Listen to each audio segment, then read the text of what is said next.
আসসালামু আলাইকুম রহমতুল্লাহ বারাকাতু। হ্যালো এভরিওয়ান, সবাই কেমন আছেন? আশা করি সবাই ভালো আছেন। ঈদ সবার হয়তো আশা করি ভালো কাটছে। সো আজকে আপনাদের সাথে একটা জিনিস শেয়ার করি, সেটা হচ্ছে যে ঢাকা ব্যাক করার জন্য হচ্ছে টিকিট করা দরকার। তো টিকিটের জন্য গতকালকে হচ্ছে টিকিট কাউন্টারে ফোন দিছিলাম। সো আমি তো রেগুলার যাতায়াত করি, কল করলে হচ্ছে ওনারা টিকিট বুকিং করে রেখে দেয়। সো আমি সবসময় নাবিলে যাতায়াত করি, তো নাবিল কাউন্টারে ফোন দিছিলাম। তো ওখানে মারুল ভাই ওনাকে বললাম যে এরকম আমার একটা টিকিট লাগবে জাস্ট। সোনি বললো যে আচ্ছা ঠিক আছে, 5 মিনিট পরে ফোন দেন। পরে হচ্ছে আমি 5 মিনিটের যেমন এই হয়তো ব্যস্ত, এই জন্য হচ্ছে বললো যে 5 মিনিট পরে ফোন দেন। পরে আমি বললাম যে আচ্ছা ঠিক আছে, আমি আপনাকে পরে কল করতেছি।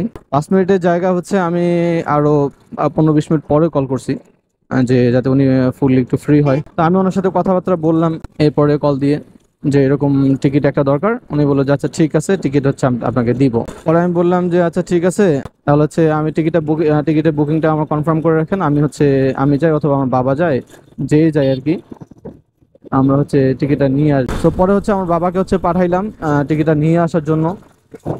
তো যাওয়ার পরে হইতেছে কাহিনী লাগাইলো যে ভাই টিকিট শেষ হয়ে গেছে, টিকিট নাই, এখন হচ্ছে রিজার্ভে যেতে পারবেন। রিজার্ভের ভাড়া কত? রিজার্ভের ভাড়া হচ্ছে 1300 টাকা করে।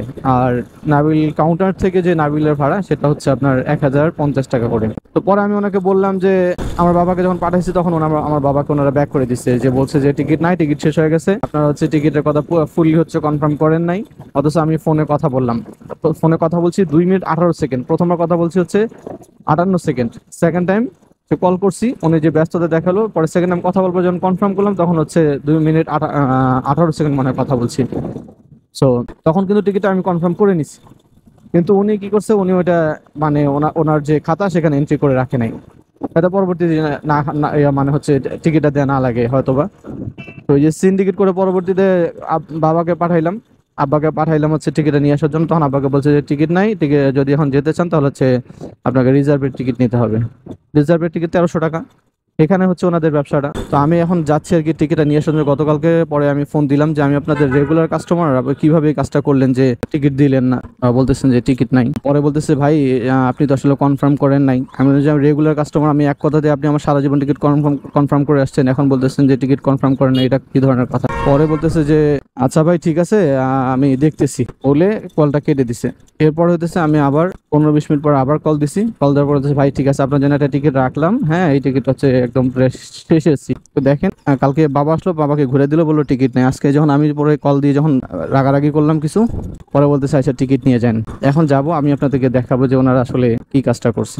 ওনাদের কাছে টিকিটটা এখন নিতে যাবো, আপনাদেরকে সরাসরি দেখানোর চেষ্টা করুন। চল ভাই, আসসালামু আলাইকুম। কেমন আছেন? ভালো আছি। ভালো আছেন? টিকিটের জন্য আসলাম। ব্রাহ্মণদিঘি মারুফ, হয়তো হেলমেট পরাতে এই জন্য চিনতেছেন না। এখন কি এই ভাই যুক্ত হয়েছে নাকি? ও আচ্ছা আচ্ছা, মারুফ নামে দেওয়া আছে ব্রাহ্মণদিঘি। 16 তারিখে ছিল মারুফ ব্রাহ্মণদিঘি। হ্যাঁ টিকিটটা দেন। রিজার্ভে যে বললেন, রিজার্ভে ভাড়া কত করে? 1300 না? রিজার্ভে কি হানিফের গাড়ি দেন নাকি অন্য কোনো গাড়ি দেন? ও, আমার ভিডিও অনেক সময় অন থাকে। জিতের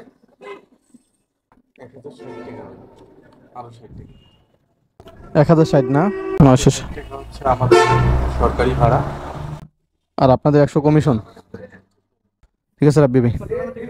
তো আপনাদেরকে যে জিনিসটা দেখালাম, ভিডিওতে তো সরাসরি দেখতে পারলেন, আসলে টিকিটের দাম হচ্ছে 960 টাকা সরকারি ভাড়া, আর ওনার হচ্ছে 100 টাকা কমিশন নিচ্ছে, 1060 টাকা। আর সেই জায়গা থেকে হচ্ছে যে এই টিকিটগুলো হইতেছে ওনারা হচ্ছে কিছুটা নিজেদের রিজার্ভে রেখে, যাদের সাথে হচ্ছে হয়তো বা মানে যে সকল কাস্টমারদের থেকে ভাড়ায় নেওয়া যায় বা যে সময় কাস্টমারে ট্রান্সফার করা যায় অন্য গাড়িতে, ওই সকল গাড়িতে ট্রান্সফার করে ওই যে 1300 টাকা বললো যে গাড়ি ভাড়া, ওনার রিজার্ভে ভাড়া হচ্ছে 1300 টাকা। ওই সকল যাত্রী দেখে যারা হচ্ছে রেগুলার যাতায়াত করে না, তাদের কাছ থেকে আর কি যে অন্য গাড়িতে পাঠিয়ে দিয়ে তাদের কাছ থেকে 1300 টাকা ভাড়া করে নিয়ে নিচ্ছে। এটা হচ্ছে ওদের সময়, ঈদের সময় ওনাদের প্রফিট। তো চিন্তা করেন যে ঈদের সময় বাড়িতে আসলে কি যে একটা হেনস্থার শিকার হতে হয়। দূরপাল্লার বাসে যারা যাতায়াত করে তারা আসলে ভালো করে এই জিনিসগুলো অনুধাবন করে। গতকালকে আমার বাবাকে পাঠাইছি, ওনারা টিকিট দেয়নি। সেই টিকিট আমি পরবর্তীতে কথাবার্তা বলে আজকে এই যে টিকিট নিয়ে আসলাম মাত্র। তো যাই হোক, কর্তৃপক্ষের এই জিনিসগুলো আসলে নজরে আনা উচিত। যাই হোক, ভিডিওটা লম্বা না করি, আপনারা যারা যাতায়াত করেন তারা একটু কনসিয়াসলি জার্নি করবেন। তো ঠিক আছে, ভালো থাকেন, সুস্থ থাকেন, সবাইকে আবারও ঈদ মোবারক। আজকে হচ্ছে ঈদের দ্বিতীয় দিন চলতেছে, ঈদের দ্বিতীয় দিন আমি ভিডিওটা করতেছি। তো সবাইকে এগেন ঈদ মোবারক। আসসালামু আলাইকুম ওয়া রাহমাতুল্লাহি ওয়া বারাকাতুহু।